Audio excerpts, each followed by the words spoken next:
I'm going to show you how to install one of our bimetal blades into the Micromark mini bandsaw.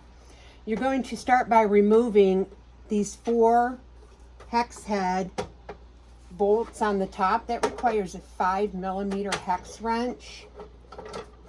And I've gone ahead and just loosened all of those. And then we're going to just remove the cover and set that aside. On the back of the saw, there are 2 knobs here and this one here on the top. This is your tension knob. This is the tension release knob, and this is to move the guard. So you need to loosen these up, including the guard. Then we're going to take our blade and make sure the teeth are facing you. There is a brass knob and washer that fits in here. Mine's disappeared, so I don't know where it is, but you're going to take that off of there. Slide the blade in. We'll raise the guard up, lock it in place. Actually, we need to take that guard off, come to think about it. We're going to take the guard off before we do that. And it's just a Phillips screwdriver on the side. That'll make it a lot easier for you to get this blade in there. And the blade is going to settle between the 2 bearings.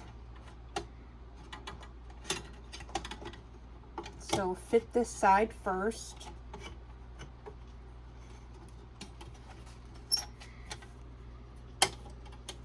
And you're going to place it around the wheels. And underneath the table is a blade guide right here. You're going to get the blade into that guide. Push the blade back to the back of the wheel. Now we're going to start giving it some tension. That'll help hold it in place while you make your adjustments.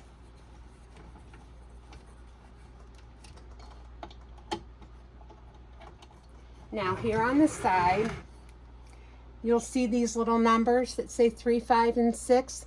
This is the rear bearing guide. If you can see it down in here. Right here is the rear bearing guide. You need to move that back. So this is a 2.5mm hex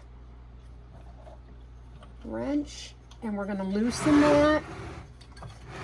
And you'll see here it was forward, we want to slide it back, and that gives enough room for this really wide blade to fit properly.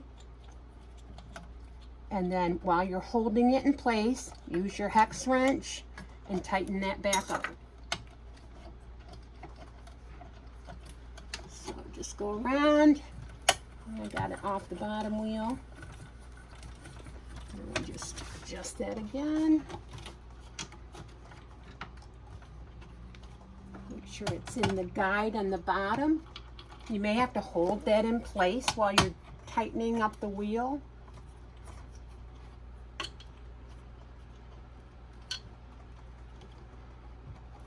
It can tend to want to pop off. Then you're going to use your tensioner to tighten the blade, and you want flex in it. You don't want it too loose, you don't want it too tight. You shouldn't be able to touch the side. Once you've got everything in place, give it a test whirl. Make sure everything stays on. Make sure the blade stays on. You can see the blade here comes to the edge of the wheel because this one is really wide. So when you turn this, you just want to make sure the blade does not go forward and come off of the wheel.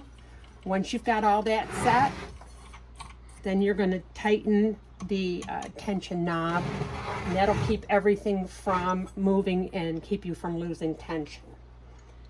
And then it's just a matter of putting it back together.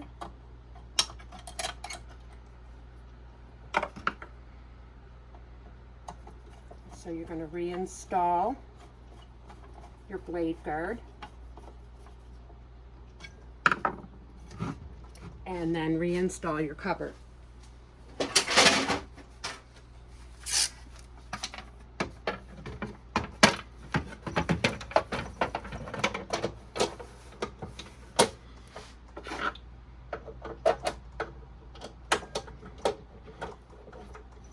This is a very noisy, loud saw, so don't be concerned that there's something wrong with it. It just seems to be the nature of this beast.